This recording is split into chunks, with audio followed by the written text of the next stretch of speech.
5 forbidden islands that hide dark secrets. These islands don't want visitors. You get too close and you vanish. No warnings, no footprints, just gone. Number 1. North Brother Island, the island of no return. It's less than a mile from Manhattan, but no one dares live here. North Brother Island used to be a quarantine zone. Back in the 1800s, if you got typhoid, smallpox, or tuberculosis, this was your one-way ticket. The government would ship you off, lock the gates, and leave you there to rot. It's where they dumped Typhoid Mary, the first person in the U.S. identified as a healthy carrier of a deadly disease. She spent nearly 30 years locked in a cottage on this island until she died, alone, unforgiven. But that's not where the horror ends. In 1904, the passenger ship 𝐬𝐮𝐬𝐫𝐞 caught fire nearby. Over 1,000 people died, many of them women and children. Their bodies washed up on North Brothers shores like a biblical curse. Survivors said the island screamed for days. After World War II, the city tried to convert it into a rehab center for teen addicts. But staff started reporting strange behaviors, screams from sealed buildings, patients walking into the woods and vanishing. Eventually, the island was shut down. Again. Today, it's illegal to step foot on it. Nature's taken over the bones of the buildings. Trees grow through windows. Beds are still made. Files sit on desks like time just stopped. Urban explorers say they've heard voices in the hospital halls. Some swear they've seen figures watching from broken windows. North Brother isn't just abandoned. It's waiting. Number 2. Poveglia, Europe's island of death. If hell had a summer home, it'd be Poveglia. Sitting between Venice and Lido in Italy's lagoon, this tiny island has earned the nickname, the world's most haunted place. And honestly, that might be an understatement. It started with the plague. When the Black Death hit Venice in the 14th century, Poveglia became a dumping ground. Thousands of infected bodies were carted off by boat, piled in pits, and burned. Some people were still alive when they were thrown into the fire. They just didn't care anymore. The goal wasn't mercy, it was containment. Centuries later, the island got a makeover into an insane asylum. Yeah, let that sink in. Doctors reportedly performed experiments on patients, drilling into skulls, lobotomies with no anesthesia, straight-up torture. One doctor, legend says, was pushed or jumped from the hospital tower after claiming to see ghosts of his victims. Locals say they still hear the tower bell ring, even though it was removed decades ago. But here's the creepiest part. The soil on Poveglia is said to be made up of 50% human ash. That's how many people died here. Today, it's completely off limits. The Italian government banned visitors. Tour boats steer clear. Even the locals call it cursed. Because Poveglia doesn't just have ghosts, it is one. Number 3. Ilha da Queimada Grande, Snake Island.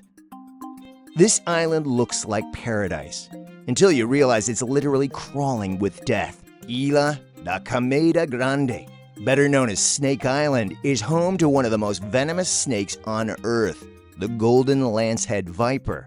It's so deadly, it can melt human flesh in hours. Legend says there's at least one snake per square meter on this island. Scientists estimate thousands slither through the trees undisturbed. Birds don't nest here. Animals don't roam. It's a silent, living nightmare. Local fishermen who get too close, they don't come back.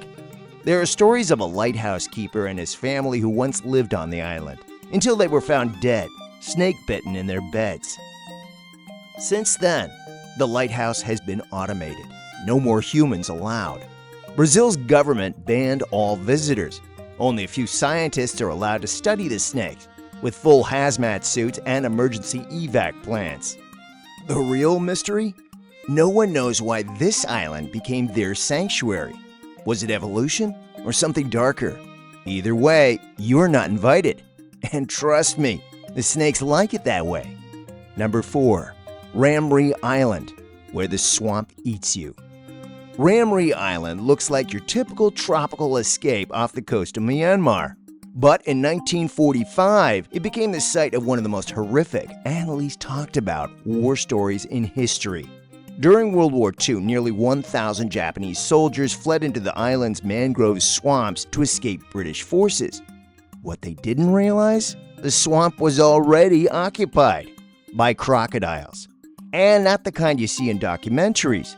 These were saltwater crocodiles, the largest and most aggressive reptile on Earth. Over 20 feet long, nearly a ton in weight, hunters with patience, power, and hunger. According to survivors, what happened next was pure nightmare fuel. At night, the jungle echoed with screams, splashing. Then everything just stopped. Only about 20 soldiers made it out alive. The Guinness Book of World Records still lists it as the worst animal attack on humans in recorded history, but no one talks about it. Today, locals avoid this swamp. They say it's cursed, that the crocs there aren't animals anymore. They've tasted man, and they remember. Number 5. Niihau, Hawaii's Forbidden Island. It's called the Forbidden Island, not by legend, but by law. Just a short 17-mile hop from the busy Hawaiian island of Kauai, where tourists sip Mai Tais and snap selfies, lies Niihau, a paradise you're not allowed to visit, a tropical Eden, sealed tight for over 150 years. And here's the thing, this isn't some overhyped ghost story. This place is very real and very off-limits. Back in 1864, the entire island was sold by King Kamehameha V to a Scottish sugar baron named Elizabeth Sinclair for just $10,000, under one strange condition, that it would forever protect the native Hawaiian way of life. And somehow, it still does. To this day, Niihau is privately owned by the Robinson family, direct descendants of Sinclair, and they've kept that promise almost religiously. Only about 100 or so native Hawaiians live there, and life hasn't changed much in over a century. Seriously, even Hawaiian residents can't go without special permission. The only people allowed on Niihau are the islanders, the Robinson family, and occasionally the U.S. military, who reportedly uses parts of the island for mysterious training exercises. But let's talk about what makes this so strange. Some say the island is frozen in time, like stepping back into the 1800s. The residents speak only the Hawaiian language.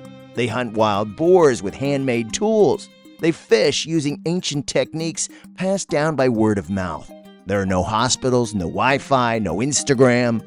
They live off the land, by choice, or maybe not. Because what's truly unsettling is how quiet everything is. No footage ever leaks from Niihau.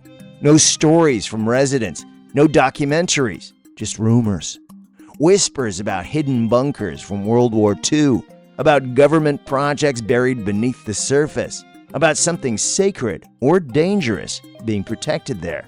And then there's the Niihau incident.